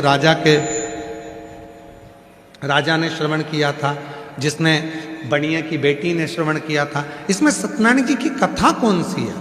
तो ब्राह्मण देवता कहेंगे ये सत्यनारायण जी के जो 5 अध्याय हैं, इसमें सत्यनारायण की कथा कौन सी है? तो वो सत्यनारायण जी की एक ही कथा है कि ब्रह्मा जी और भगवान विष्णु ने एक पर्वत का घर्षण किया, शिवलिंग की आकृति उत्पन्न हुई। उस शिवलिंग की आकृति में ब्रह्मा जी शीश देखने गए, भगवान शंकर चरण, भगवान नारायण चरण देखने गए, और चरण नहीं मिले तब भगवान शंकर के शिवलिंग के सामने भगवान विष्णु ने सत्य कह दिया। और जब सत्य कहा तो भगवान शंकर ने शिवलिंग में से आवाज कर कर कहा, हे नारायण, तुमने मेरे शिवलिंग की साक्षी में सत्य बोला है, आज के बाद संसार का मनुष्य तुम्हें सत्यनारायण भगवान के रूप में पूजेगा।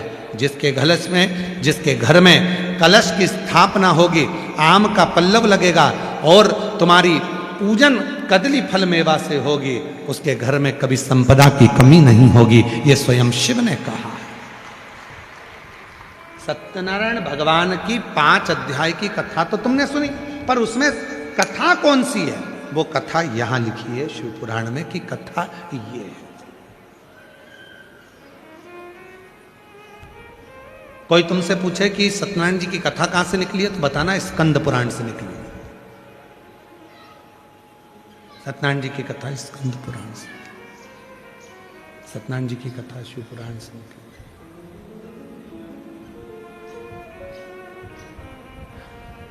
शिव जी प्रसन्न होकर वर प्रदान कर दिए। भगवान नारायण ने पूछा ब्रह्मा जी से, ब्रह्मदेव, क्या तुम्हें शिवलिंग का मुख का दर्शन हुआ है? ब्रह्मा जी ने कहा, मैंने शंकर भगवान के शिवलिंग का मुख का दर्शन करा। झूठ बोल दिया। और अभी कथा में कहा कि सत्य बोलने पर 1000 अश्वमेध यज्ञ का फल प्राप्त हो जाता है, और झूठ बोलने पर दुनिया के जितने जितने हत्या के पाप लगते हैं वो झूठ बोलने पर मनुष्य को लग जाता है। एक सत्य बोलो, क्या जाता है?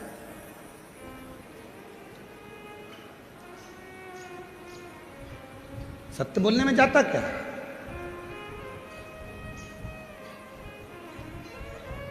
एक लड़के ने एक पत्र लिखा है, अच्छा पत्र है, देखिए। अर्धनारीश्वर भगवान का उन्होंने फोटो भी बनाया है। और पूजा शर्मा पत्नी प्रणव शर्मा हिमाचल प्रदेश से हैं।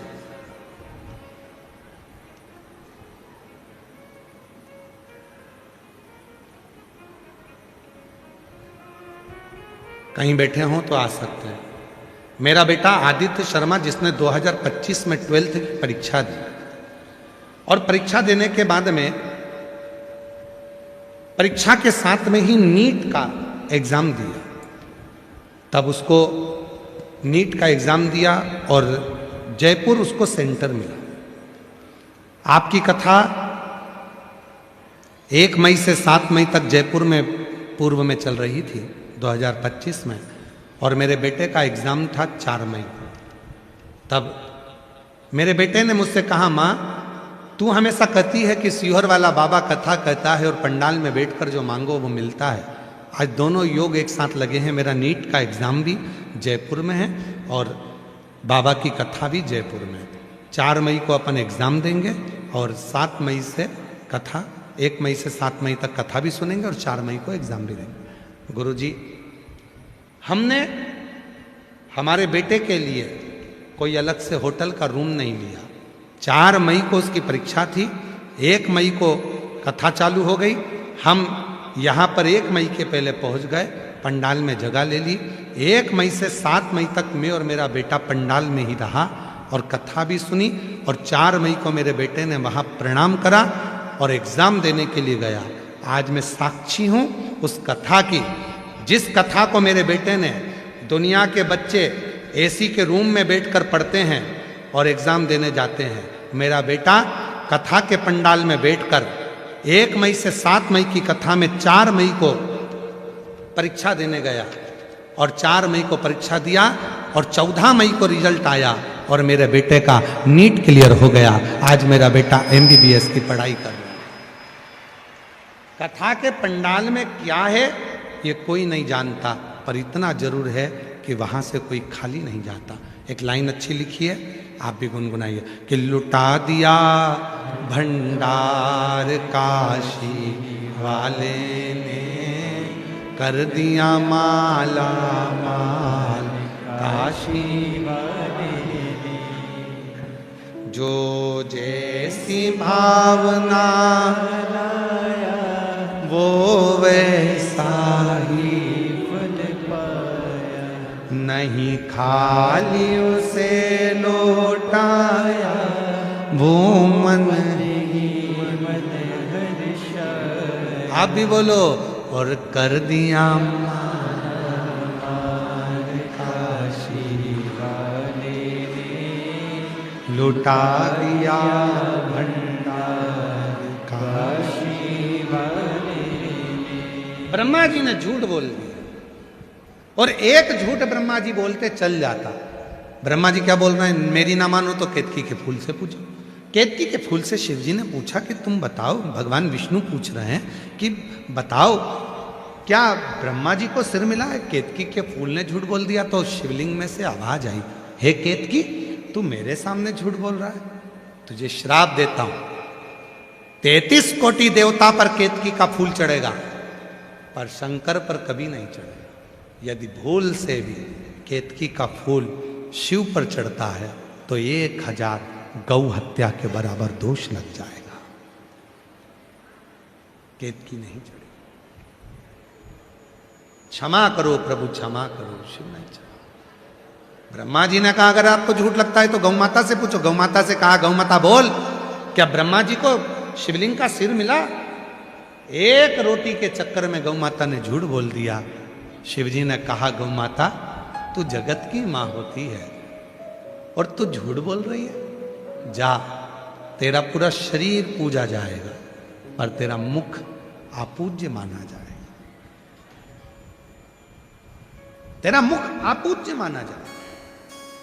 सारे सनातन धर्म में, हिंदू धर्म में कन्यादान आगे से होगा, वस्त्र दान आगे से होगा, मुद्रा दान आगे से होगा, स्वर्ण दान आगे से होगा, भूमि दान आगे से होगा, मंदिर की परिक्रमा आगे से होगी, तीर्थ की परिक्रमा आगे से होगी। केवल एक गौ माता तूने झूठ बोला है, इसलिए तेरी परिक्रमा आगे से नहीं पीछे से प्रारंभ होगी। गाय की पूंछ से चालू होकर गाय की पूंछ पर परिक्रमा विराम होगी। इसलिए गाय का दान आगे से नहीं होता, पूंछ पकड़कर किया जाता। गौ माता की परिक्रमा पीछे से चालू होकर पीछे पूरी होती है। केवल एक तू झूठ बोल गए, क्षमा करो प्रभु, क्षमा करो, क्षमा करो। ब्रह्मा जी तुम झूठ बोल रहे हो। ब्रह्मा जी ने कहा यह आकाशवाणी झूठी है। तब भगवान शंकर शिवलिंग में से प्रकट हो गए और प्रकट होकर उन्होंने अपने पांव के अंगुष्ठ से नखून तोड़कर फेंका। उस नख से काल भैरव प्रकट हो गया। काल भैरव से शिव जी ने कहा इस ब्रह्मा का सिर काट दो जिस मुख से ये झूठ बोल रहा है। काल भैरव ने अपनी चीटी अंगुली का नख तोड़कर फेंका और ब्रह्मा जी का एक शीश जिससे वो झूठ बोल रहे थे वो कटा हुआ शीश लुढ़कता लुढ़कता गया। जितनी दूर तक वो शीश लुढ़कता गया उतनी दूर तक ब्रह्मा के रक्त जो निकल रहा था शीश में से कटा हुआ, उस रक्त से एक नदी प्रकट हो गई जिसका नाम कर्मनाशा नदी। आज भी उत्तर प्रदेश में ये कर्मनाशा नदी बहती है। उत्तर प्रदेश गवर्नमेंट ने बड़े बड़े बोर्ड लगाकर रखे हैं, ये कर्मनाशा नदी है, इसमें हाथ ना धोएं, इसमें पाँव ना धोएं, इसमें स्नान ना करें। भारत की भूमि पर एक नदी कर्मनाशा ऐसी बहती है जिसमें कुत्ता भी पानी नहीं पीता, कोई चिड़िया उसमें चोंच नहीं डालती। उसमें अगर कोई भूल से भी उस कर्मनाशा नदी का पानी अगर शरीर से लग जाता है तो हमारी जिंदगी के करे हुए सारे पुण्य, जितने भी जीवन में दान पुण्य करे हैं वो सब नष्ट हो जाते हैं। वो कर्मनाश, ये कर्मनाश। भगवान नारायण ने भगवान शिव जी के हाथ जोड़े, बाबा कृपा करो।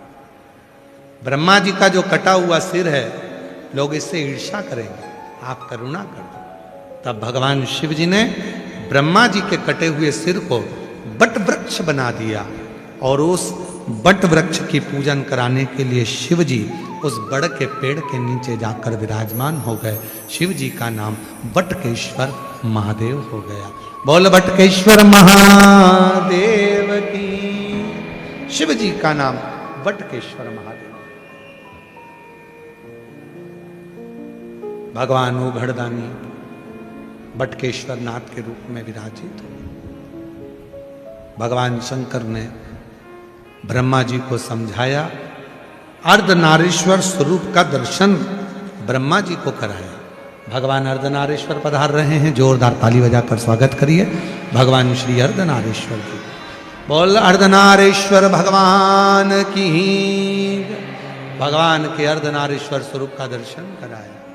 सुंदर आनंदमय आज कथा का द्वितीय दिवस यहाँ विराम की ओर जा रहा है।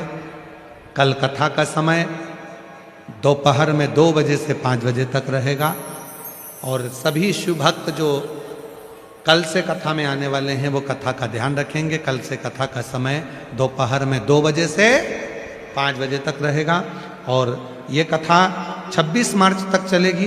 30 मार्च से 5 अप्रैल तक आरणी यवतमाल महाराष्ट्र में कथा रहेगी, जिसका कथा का समय दोपहर में 1 बजे से 4 बजे तक रहेगा। हर हर महादेव।